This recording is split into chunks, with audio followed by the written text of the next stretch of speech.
Eh bien, un bonjour à tous et bienvenue sur les cartes sur table pour cette petite vidéo de review du Regional Qualifier de Lille. Je suis accompagné de Sabak. Bonjour Sabak, comment vas-tu? Salut Sky, pleine forme. T'es remis de ton week-end lillois, du coup? Oui, alors déjà Lille, c'est bien parce que c'est pas loin. Ouais, C'était juste 1 heure de train de Paris, donc j'étais beaucoup moins fatigué qu'à Milan, par exemple. ouais, Et c'est puis vrai. le week-end était super, donc ça donne des forces. C'est vrai, le week-end était très bien. On y était tous les deux. On était accompagnés de l'équipe par Nikoko et Anto. Euh, et, euh, Et au tal. Et Otal qui a fait un petit passage éclair, on l'expliquera peut-être un petit peu plus tard. Et je vous rappelle que ces vidéos sont sponsorisées par la boutique MaxiRev, que vous pourrez retrouver un code de promotion dans la description. Maxi CST, vous avez 2% sur toutes vos commandes et on a mis le code en description. Voilà. Et on va partir tout de suite sur nos impressions de cet événement, tout de suite après ça.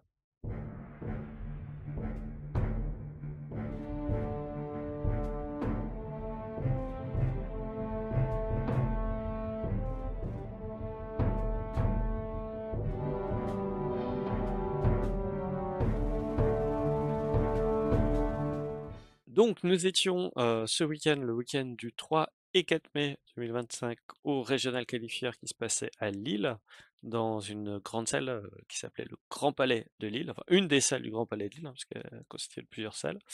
On avait 853 joueurs alors, donc, sur 2 jours d'événement, donc même format qu'un sector, sauf que on attendait plus de joueurs que dans les secteurs, et c'est ce qui s'est passé effectivement. On rappelle un Milan et Liverpool pour ce qui était des secteurs européens. On avait 546 pour Milan et 400, je sais plus, 480, un truc comme ça pour Liverpool. Donc on a passé un gros cap pour ce régional qui est le- Et c'est bien parce qu'on est en augmentation, parce à Richmond, la semaine dernière, il y a eu plus de monde Hmm, aussi.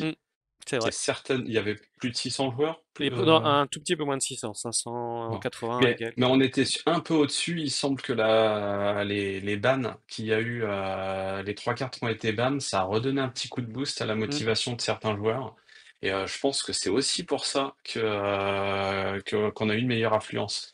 Même côté Lille, j'ai croisé pas mal de gens qui s'inscrivaient à la dernière minute, donc ouais, c'était sympa de voir la hype qui montait. c'est vrai qu'il y a eu un petit boost sur les derniers jours. Après, justement, Richmond aussi, qui a montré que la méta était beaucoup plus saine après, après les suspensions qui ont lieu après Denver et Liverpool. Et ça a redonné envie aux joueurs de venir avec des nouveaux decks ou alors des anciens decks, mais qui ont plus de chances maintenant que Django est suspendu. Qu'est-ce qui s'est passé à Lille? Alors, on a commencé par un super resto communautaire. Merci Mm. à toi d'ailleurs, c'est toi qui avais organisé. On était Oui, quand même 57 dans un resto en face de la gare de Lille, ouais, donc avec une bonne partie de la communauté francophone du Discord et ouais, ça a permis d'échanger dans une ambiance super sympa et voilà, petit événement communautaire avant l'event principal. ouais, et c'était vraiment très sympa de pouvoir mettre aussi un petit nom sur certaines personnes parce qu'on n'avait pas forcément les visages en face des pseudos, donc ça c'était chouette. Et puis tout le monde était très détente, il y avait vraiment pas de pression à part les pressions à table. Donc c'était très chouette, quoi. Et donc on arrive le samedi matin au Lille Grand Palais, donc une énorme salle. On était au fond. Là on le voit pas bien, mais on était au fond et, dans une ambiance qui était excellente. Euh, Déjà on était Plus, c'était hyper fluide, hein, parce que moi, je suis arrivé. Alors, toi, tu étais, donc pour ceux qui ne savent pas, oui, tu c'est vrai. faisais partie des orgas.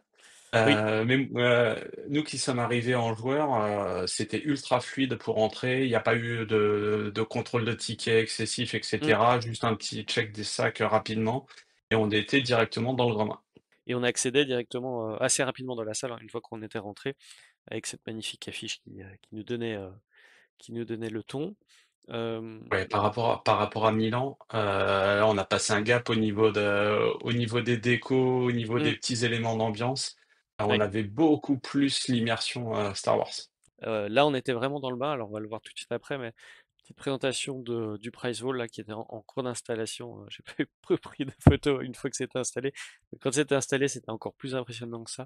Il y avait des produits de partout.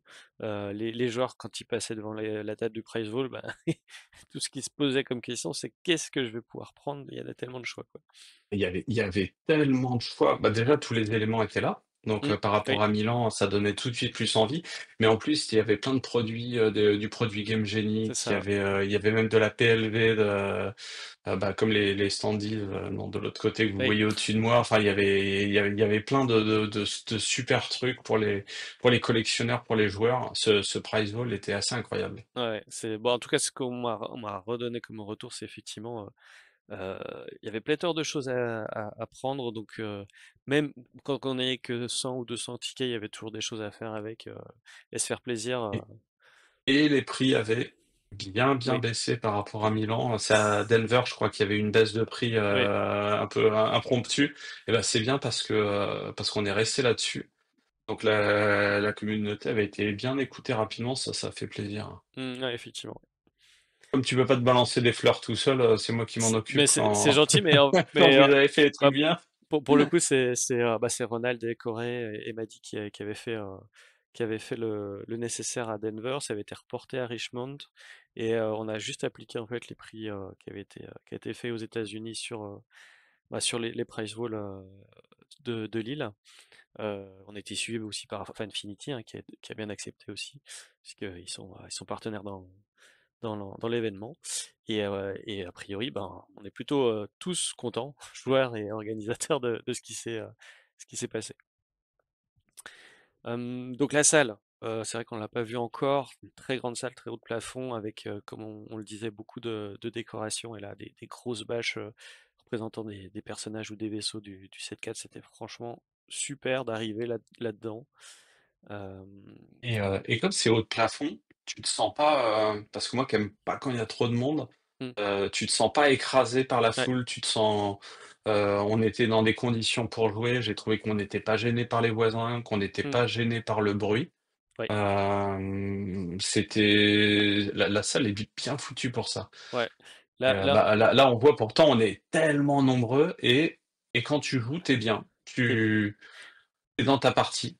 t'es bien, Donc là, on voit t'as de la place autour, c'est-à-dire que t'as de la place à gauche, à droite, t'as de la place derrière aussi, si tu veux sortir de ta table, tu gênes personne. Les gens peuvent circuler sans gêner les joueurs.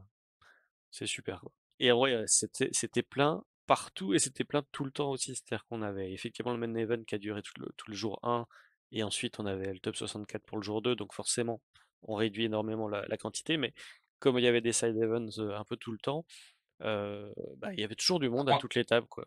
Euh, ouais, on avait 9 rondes, parce que pour ceux qui savent pas exactement, il y avait 9 mm, rondes de prévues sur le jour 1, mm, sachant que le top 64 allait se qualifier pour le jour 2.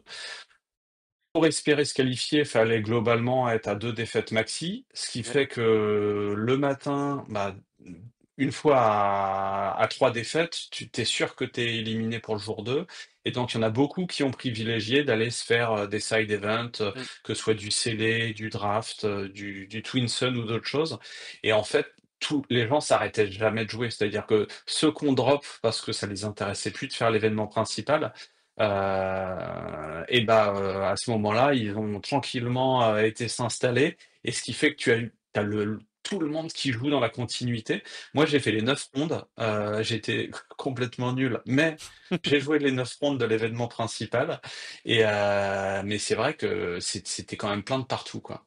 On avait beaucoup de mm. joueurs expérimentés, mais il y avait aussi quelques joueurs qui, parce que, forcément, comme j'ai fini dans les tables du fond, j'ai croisé des joueurs qui ont découvert le jeu plus récemment, ou Ouais. qui sont un peu plus, casual dans leur pratique, et qui ont quand même bien profité de l'event. Donc, bah, pensez-y pour les prochains gros événements, même si vous vous sentez pas un compétiteur. Franchement, ça vaut le coup, rien que pour l'ambiance, rien que pour l'événement. Mm. Et j'ai croisé des joueurs, en 9e ronde, qui avaient beaucoup de défaites et qui étaient contents d'être là. Et donc le sourire vraiment jusqu'au bout, quoi. On avait aussi une équipe de streamers, embauchés par Fanfinity, qui ont produit bah, un travail de qualité. que ce soit côté setup, installation et cetera, c'était très, très bien. Ouais, j'ai eu, des retours des joueurs qui avaient eu la chance d'être sur la table streamée et ils disaient que c'était top qualité, quoi.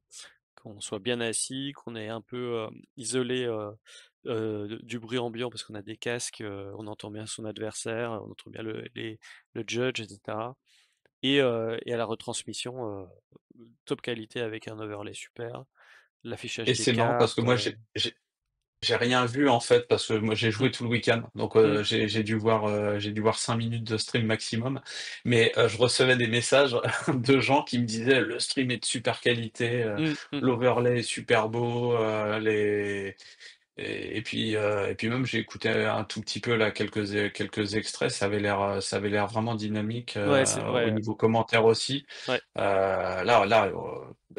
J'espère que dans les autres événements, il y aura cette qualité de stream parce que là, je crois que c'est ce qu'on a eu de mieux dans le monde de Star Wars Unlimited depuis la sortie du jeu, hein. Mmh mh. Ouais, non, c'était très, très bien, ouais. Donc à la suite du jour 1, on avait 64 joueurs qui étaient, qualifiés pour passer au jour 2. Donc depuis, le début des secteurs, on avait mis en place le Showcase, Awards qui permet de récompenser les meilleurs joueurs, à la fin des rondes, donc après les 4 rondes du jour 2, les meilleurs, leaders, pour chaque leader en fait, les meilleurs joueurs pour chaque leader et ce meilleur joueur gagne une showcase. Donc là, Et ça, c'est hyper bien comme idée parce que j'ai croisé tellement de gens que ça a motivé pour mmh, jouer, des leaders moins joués. mmh, Cette initiative est vraiment super. Donc là, on a à l'écran, Lucas, 14 ans, qui est avec son Kylo double rouge, ouais, qui fait jour 2, qui fait 45e, je crois, ouais, ouais, il quelque est dans chose les comme ça. 40e, ouais. Enfin donc une performance, complètement hors norme avec Mmh, Kylo Ren, qui était pas beaucoup joué, quoi.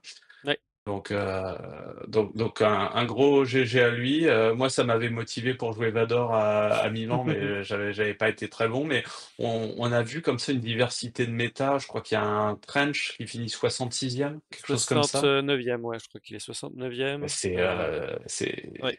c'est assez incroyable et donc c'est Sky qui remettait les showcases. Donc là, c'est une photo qui est prise par lui, mais vous voyez pas le moment où les gens s'approchent de lui, pour récupérer leur showcase. Ils avaient gagné l'événement. Ouais, c'est ça, ouais, c'est Il y ça. avait il y avait une euphorie des gens qui Mmh, ont joué ce leader, qui ont fini le meilleur du leader, même dans les gens qui étaient un peu déçus de ne pas avoir été jusqu'au top 8, parce que c'est juste avant le top 8 que tu as fait les remises de ouais. showcase et alors ça faisait plaisir parce que vraiment la joie de la performance, c'était trop cool. Ouais, ouais, non, c'est vraiment un bon moment de communion. C'est comme tu as dit, ça permet aussi, d'éveiller un peu les joueurs à la diversité, à essayer de se de faire des bons résultats avec des leaders qui sont pas forcément les top tiers. Et ça crée une petite compétition interne, quoi. Quand tu croises un autre joueur de Kylo, tu essaies de savoir à quelle place il est et puis se dire: «Ah bah, peut-être que je vais peut-être pouvoir, l'avoir» et cetera. Donc non, non, c'est vraiment, vraiment bénéfique et c'est vrai que ça fait super plaisir, aux joueurs donc on est très content de ça. On poursuit avec, les side events donc on avait, énormément de choses. Alors j'ai pas suivi tout ce qui était possible de faire, parce qu'il y avait énormément de choses. Il y avait des side events qui étaient organisés avec réservation et cetera. Il y avait Bon, des il y avait un très gros side event qui a eu lieu mmh, le dimanche matin.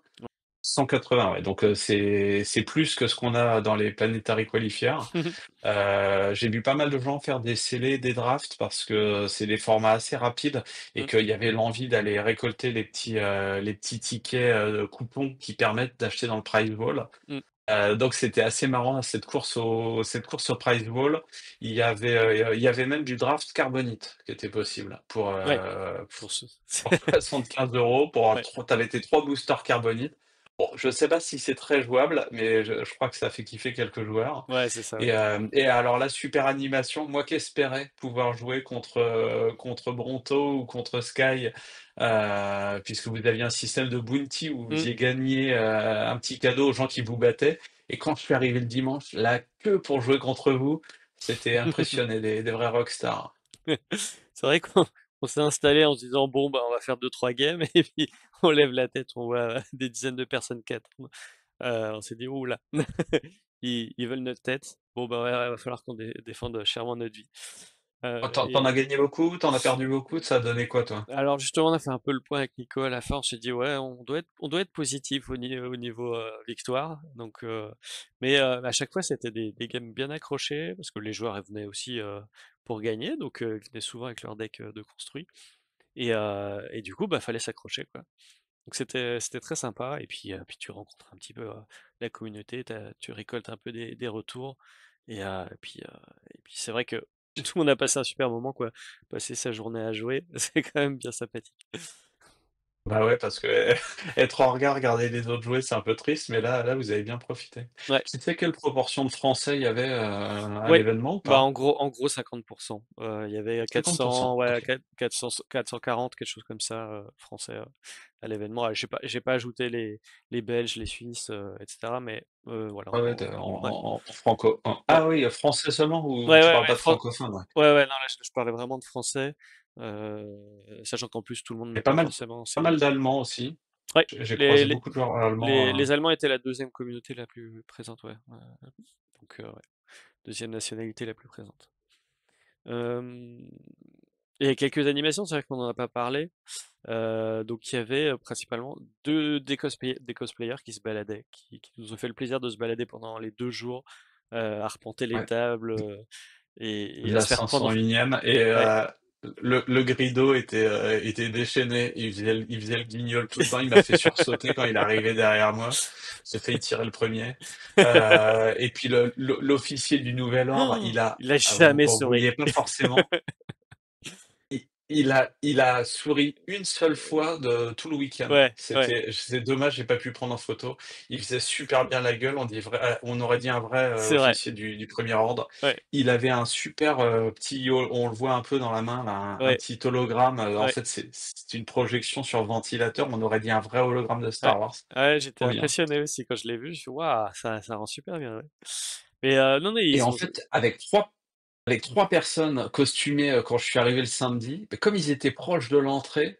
mmh. Et bah, juste avec 3 mecs, ça te met Ouais, dans une ambiance, ça te met tout de suite trop dans bien. l'ambiance. Ouais, ouais, et ils étaient hyper disponibles, ils ont été super sympas, franchement, bravo à eux et merci à eux. Et puis on a fait une petite photo nous, de l'équipe, devant ces magnifiques AT, heu, parce que parce qu'on aime bien. Non mais c'était très sympa. Donc un petit point maintenant sur l'aspect compétitif. Je vais utiliser, les données, récoltées par swmeta.net. Merci beaucoup, à lui pour le travail qui est fait parce que ça nous aide énormément pour faire les C'est le statistiques. deuxième Français, qui fait un boulot Mmh, énorme, sur le compétitif parce qu'on fait toujours de la pub pour Charles, mmh, SW Competitive Hub, mais là, c'est Alex de SW Meta, mmh, c'est un pro de la statistique, hein. Là, ça part, c'est extrêmement précis, beaucoup ouais, de diagrammes, beaucoup ouais. d'histo, Et super. puis des données qu'on regarde pas forcément là, alors donc forcément on va regarder les leaders et on va voir la domination des Sabines avec, 16. Alors elles étaient pas toutes Alors en ECL. c'était attendu de toute façon Mmh, après le ban de Django, on s'attendait à voir les Sabines très présentes. mmh. Ça m'a pas semblé écraser, trop la compétition. Enfin, ça fait pas le même effet que ce que pouvait faire, Django. Non, parce que c'est pas aussi, évident, en fait. C'est-à-dire que Django, il te sortait un War Juggernaut et tu faisais l'avion pendant tout le reste de la partie. Les parties de Sabine, ça reste quand même des parties serrées. Je dis pas qu'il y a certaines games où tu vas pas ça va être très, très, très, très large, une victoire large, mais la plupart du temps, ça reste serré. Tu peux te défendre, et tu joues vraiment, quoi. Heu, Django, il avait vraiment un aspect frustrant où il te laissait pas jouer et tu faisais rien à part poser une nouvelle unité, et le voir, frapper ta base, quoi. Donc il y a une vraie interaction avec Les Sabine, Qui ce qui est plus facile à accepter. les Queenland étaient très présents Mmh, puisqu'il y en avait, 91. C'était assez attendu parce que Queenland, il faisait un peu figure d'épouvantail en fait, au moment, de l'annonce du ban mmh, et finalement, c'est Sabine qui a plus pris le pas.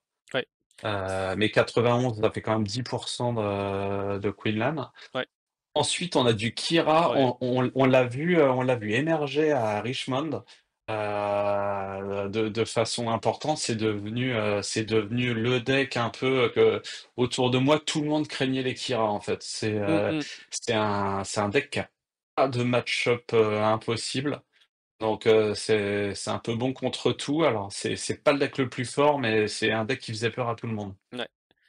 Et la quatrième, c'est Cat Bane, donc on pourrait s'attendre à avoir un Han Solo qui soit à cette position-là, mais là c'était Cat Bane qui était un peu au-dessus. Alors les Han Solo sont pas très très loin, hein, mais en tout cas ils étaient un peu plus, les Cat Bane étaient un peu plus plébiscités. Bon, moi c'est ce que je jouais, Cad Bane Tarkintown, mais je crois que j'ai été j'ai juste Mm. été très mauvais. Mais le deck était pas mal. Le Ouais, seul match-up le seul bon match-up que j'ai eu, c'était les Vador Pilotes. ouais, Je crois que les peu de parties que j'ai gagnées, c'est contre des Vador Pilotes. ouais. Mais on voit, moi, ce qui m'intéresse là de regarder, c'est surtout les bases en fait. On voit bon Eusel qui est représenté à quasi à majorité par les Sabines. Et surtout les data vault en fait. Data vault, une base qui a été Ouais. très très très popularisée ces derniers temps, avec forcément les Kira, qui sont quasiment toutes data vault, mais beaucoup beaucoup d'autres leaders qui se sont décidés à passer sur data vault, y compris une Sabine dont on reparlera un peu plus tard, et pour avoir Et ces points de vie supplémentaires, en sacrifiant un petit peu de stabilité, parce qu'on rajoute quand même 10 cartes à son deck, donc on est un petit peu moins stable, un peu.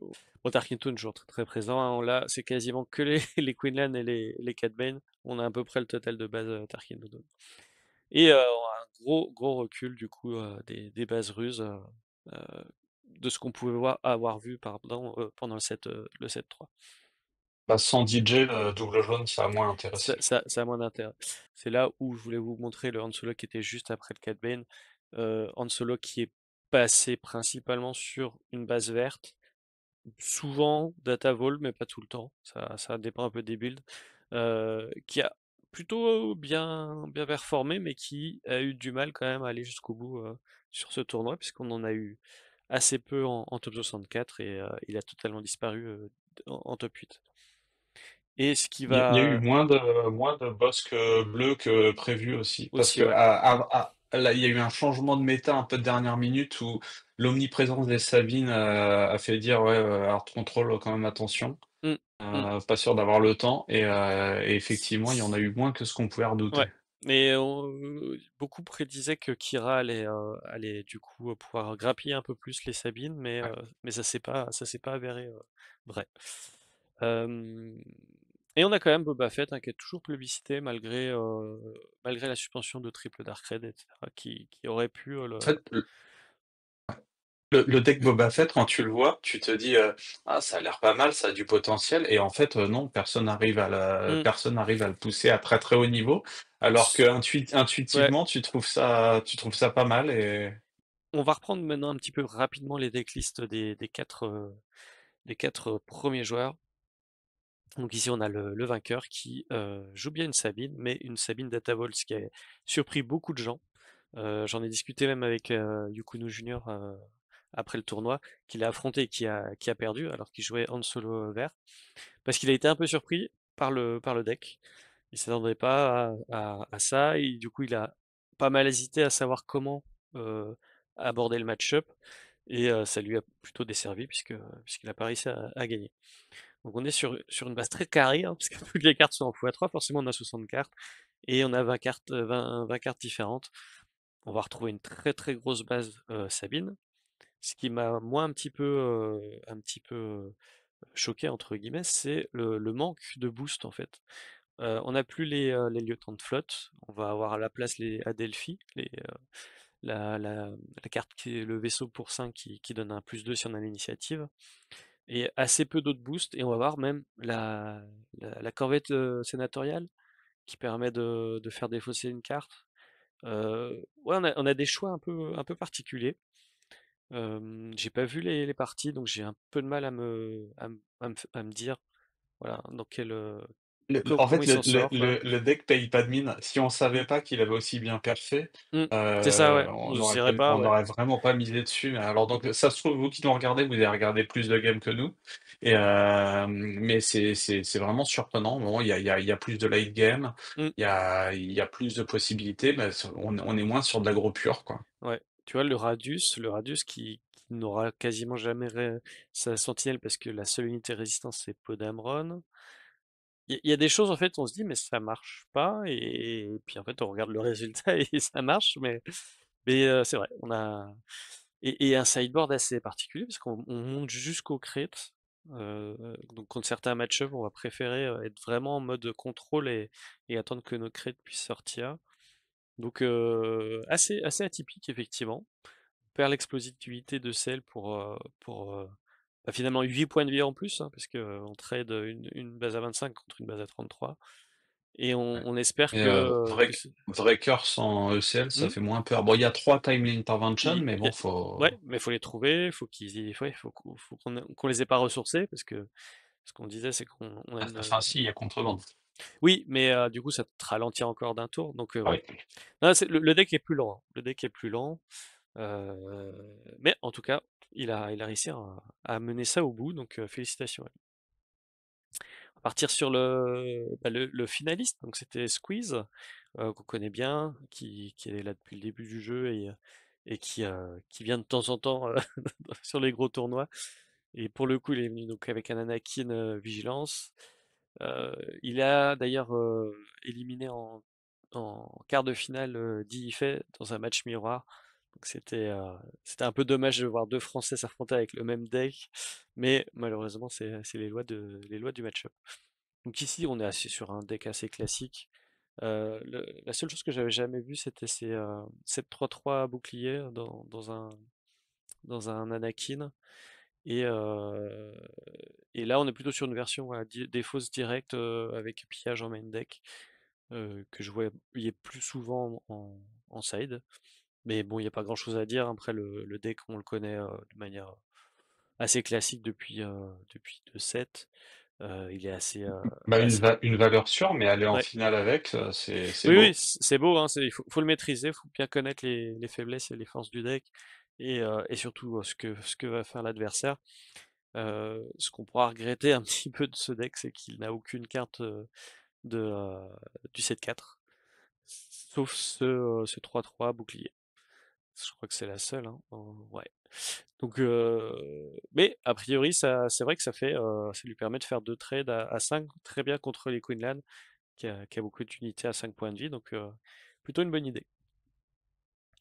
On continue avec bah, justement un Queenland qui est arrivé troisième ou quatrième, enfin c'est le même classement. Là aussi, pas grand-chose à dire, hein. On est sur une liste très classique avec ces Ahsoka, ces Kira qui viennent défausser, les Force Throw. On a mis Bah, après, on Grogu. avait quand même parce que, du coup, mon fils joue Queenland, donc on a Oui, beaucoup discuté de la liste et le choix d'Ezra par rapport aux guerrieros, par exemple, ouais, où il y a beaucoup de listes qui ont privilégié les guerrieros parce que ça fait tellement de dégâts d'entrée. ouais. Et en fait, Ezra, c'est pas mal quand tu as de la défausse en face, mais ça ralentit un peu le deck. Hmm, Grogu, c'est pareil, c'est pas systématique dans les decks. hmm. Et puis le fait qu'il ait préféré l'absence du Hawing d'entrée aussi, Ah oui, qu'on trouvait effectivement, dans oui, quasiment ouais, toutes les listes. ouais. Oui, après la menace du faucon suffit, mais là c'est vrai qu'il en joue que deux. Donc il compte peut-être aussi sur juste la surprise de fait que tout le monde s'attend à avoir trois faucons dans le deck, donc on le respecte en premier. On part pas trop en Et du coup, spatial. t'es un peu comme le Sabine qui a gagné, t'es sur un deck qui est plus lent que ce qu'on attend Ouais, de effectivement. ce type de Ouais. deck. Il a, Dans les deux cas, ils ont ralenti leur deck. ouais, ils ont ralenti leur deck, ils ont mis un peu plus de gestion. Là, on a les bamboozles en main qui peuvent servir soit pour retirer des améliorations, mais souvent pour incliner une unité, typiquement un Anakin, ou enfin, en tout cas une unité qui nous ferait très mal. Gagner un peu de temps et puis essayer d'avancer notre plan de jeu comme ça. Euh, Après, il a les guerrieros en side, ouais, donc bon. En tout cas, il est allé jusque-là, c'est qu'il avait raison. Beaucoup de cartes en x2 quand même, hein. Mine de rien, il est très, ouais, il joue sur plusieurs tableaux à la fois, quoi. Et enfin, eh ben, une Sabine, mais cette fois beaucoup plus classique, Sabine Eusel. Bon là, liste hyper classique avec tous les ajouts JTL, avec donc le Sabine Masterpiece, le Luke Skywalker, qui font un travail énorme quand on peut quand on peut les assembler ou en tout cas les jouer, ça permet d'avoir un second souffle ou d'avoir vraiment ce Sabine Masterpiece, il peut faire vraiment des bonnes surprises. Donc, ouais, une liste très classique de sabres, euh, qui est, une variable, on va dire, d'ajustement en fonction de la préférence des joueurs. Et Là, tu es sur la liste que tous les joueurs du tournoi ont affronté ou presque dans le ouais, week-end, quoi. ouais, c'est ça. C'est Quand tu voyais une c'est Sabine Sel, précisément. tu savais à peu près qu'il y avait ça, voilà. Il y a des petites touches personnelles avec j'en mets un de plus, un de moins selon les cartes. Les, euh, les soldats, les Sundari Peacekeeper là, qui sont très bons dans le match-up d'ailleurs, parce que c'est un bon moyen de récupérer un peu de vie tout en agressant. Non, non, mais très bonne liste aussi, qui a payé un performé, mais je sais d'ailleurs pas contre qui il a perdu en demi-finale, mais bon, ça vous pourrez regarder certainement le stream. Ça vous donnera des bonnes idées aussi de voir un petit peu comment on affronte ce deck. Bah voilà pour ce qui est de la méta, on va pas aller un peu plus loin parce que il y aurait énormément de choses à dire, mais on a déjà dit Et beaucoup. donc les 8 premiers ont gagné leur participation évidemment au Galactique, Mm, mais avec le billet d'avion. Donc exactement. entre ça et les cartes extrêmement rares Ouais. qu'ils ont obtenues, ça fait des sacrées récompenses. Ouais, non, effectivement. Et puis félicitations à eux, hein, félicitations déjà à tous les joueurs qui ont participé, parce que il faut se déplacer, faut venir, faut en vouloir un petit peu, et puis de ce que j'ai compris, l'événement a plu, donc nous on est très contents euh, de ce qui s'est déroulé à Lille. On, Bah, si c'est votre standard de qualité, on est bien là, hein. On est confiant pour le ouais. suivant. Et puis bah, on va espérer que le succès se confirme aussi à Minneapolis fin du mois de mai pour le deuxième régional. Et la prochaine étape, hormis tous les PQ qui commencent, parce qu'on a eu aussi des PQ ce week-end, et donc la saison est lancée aussi avec ce week-end-là, et jusqu'à la fin juin, donc vous aurez encore le temps de vous préparer pour Ah, peut-être là, il va y pour... avoir pas mal de PQ un petit peu partout en France Hmm, jusqu'au, bah, je crois, le dernier PQ de Paris qui est le 29 juin. c'est ça, le 29 Euh, juin. Ouais, donc là, vraiment, jusqu'au tout dernier moment du set, vous pouvez aller faire du vrai tournoi compétitif. Euh, et puis, si vous voulez un tournoi sympa, compétitif, mais pas officiel, je fais une petite ah page ouais, de vas-y, pub vas-y. T'as tout à fait pour raison. notre ami H-Trader et Ouais, compagnie, un tournoi à Eto dans le 74, avec des beaux franchement, de la ah bah, carbonite et autres, vraiment des récompenses comme dans un PQ. ouais. Et c'est dans 15 jours, c'est le 17 mai. Et comme j'y serai, je leur fais un petit coucou et un coup de pub. Et pour les connaître depuis de très longues dates, je sais que vous serez très bien reçus. Et ils mettront les petits plats dans les grands pour vous. Donc, ouais, n'hésitez pas. Si vous êtes dans le coin, si vous voulez faire le déplacement, vous serez bien reçus. Et bien, écoute, je pense qu'on en a tout dit pour ce tournoi. Il y a énormément de choses à dire, mais je pense que vous allez pouvoir regarder ça sur le Discord ou dans les réseaux sociaux. Vous trouverez tout plein de bons retours, ou en tout cas de retours de joueurs qui ont. Puis si vous voulez nous dire ce que vous avez pensé de l'événement, si vous avez Mm, participé, vous nous mettez ça en commentaire, ce qui vous a plu, ce qui vous a moins plu. ouais. N'hésitez pas à partager ça. Et puis un remerciement à tous les gens qui sont venus nous voir pour Mm, nous faire un petit coucou, des remerciements pour les vidéos, etc. C'est hyper sympa. Je suis revenu du week-end avec des cœurs dans les yeux parce que tout le monde a été hyper sympa. Et donc voilà, merci à tous ceux qui sont venus nous voir pour la chaîne. C'était cool. ouais, très bien. Et ben merci Sabak, et on vous dit à bientôt. N'hésitez pas à regarder nos autres vidéos et sur la chaîne Duel parce qu'on est en plein tournoi cartes sur table, donc on va bientôt reprendre un petit peu les duels et vous faire partager ça aussi. Et à très À vite. bientôt. Ciao, ciao.